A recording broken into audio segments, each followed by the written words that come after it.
Welcome to Day 13 episode of this Chronological Bible podcast series. We're diving into some deep reflections from the book of Job, chapters 35 to 37, specifically Elihu's speech, where he touches on God's justice, power, and the nature of human suffering.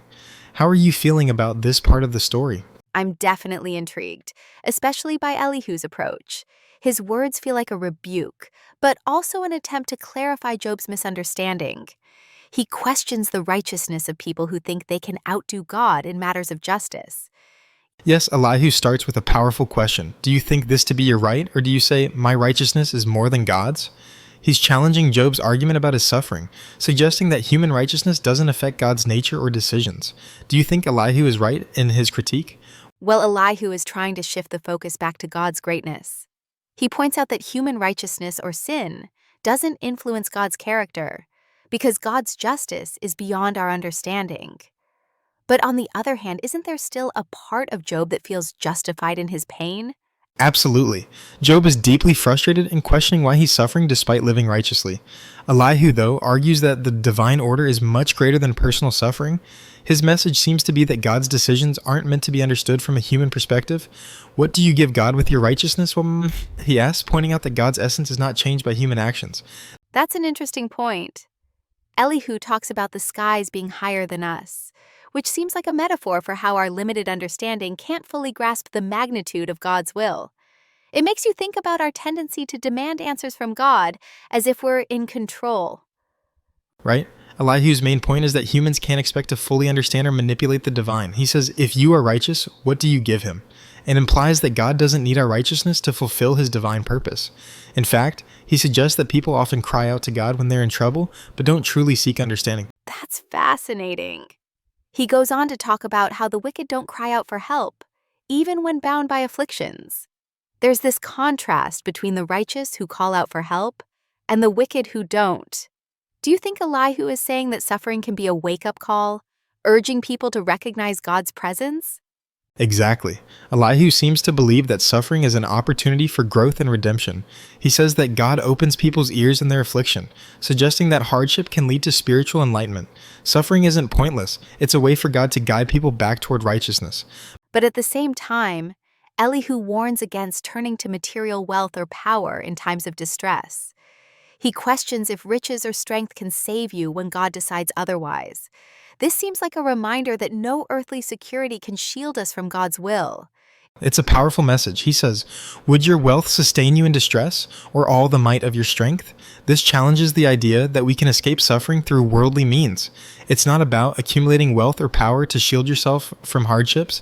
It's about recognizing God's sovereignty over all things. I also noticed how Elihu brings up the weather as an example of God's authority.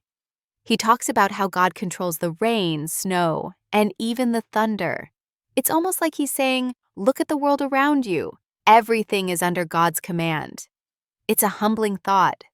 Exactly. The imagery of God commanding the weather shows how vast and powerful his control is. It also serves as a reminder that we're just tiny parts of a much bigger system. Our human troubles are small compared to the greater forces at work in the world. That's the thing that stood out to me in Elihu's speech. The humility we must have before God.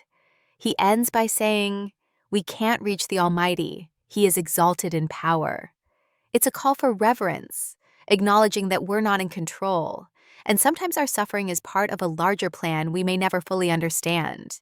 It's a humbling, almost awe-inspiring thought. Elihu is essentially saying that our attempts to understand or challenge God are futile, and yet, in that same breath, he's also reminding us that God is not capricious, he doesn't oppress the righteous or act unjustly. Everything God does is in line with ultimate righteousness. That's a tough pill to swallow, though, especially when we're in the midst of pain.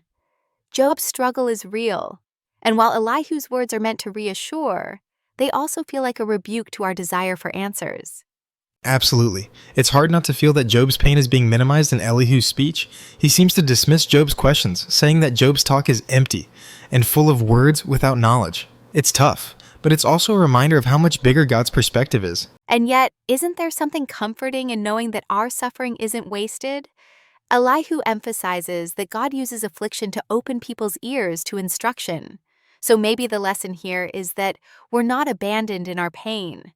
There's purpose even in the suffering we endure. That's a good point. Elihu doesn't say suffering is meaningless. He says it's a way God helps us learn and grow. But it's definitely a reminder that our human understanding is limited.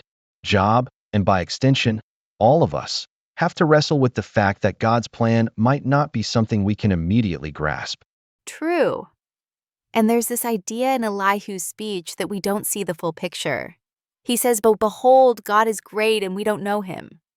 I think that's an invitation to humility, recognizing that we can't possibly understand everything.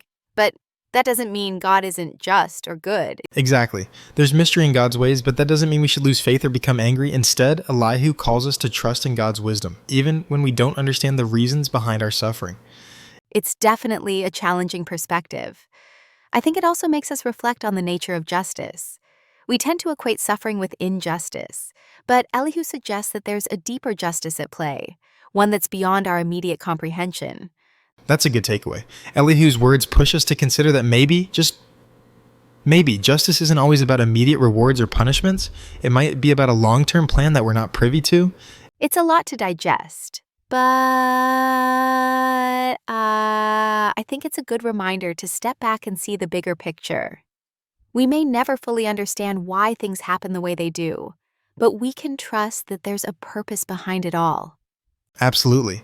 And maybe the question we should ask ourselves isn't why me, but rather, what can I learn from this? How can I grow from it?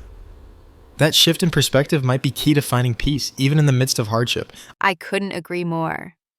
It's about finding meaning in suffering and understanding that God's justice isn't limited to what we see in our lifetime. There's a bigger plan in motion. Exactly. And with that thought, let's wrap up today's discussion. Thanks for joining me as we explored Elihu's message in the book of Job. I hope our listeners leave with something to think about, especially about the nature of suffering, justice, and divine wisdom. It was a great conversation. And I think there's a lot we can learn from Elihu's perspective on suffering, even if it challenges our understanding of justice. Until next time, have an awesome and blessed day.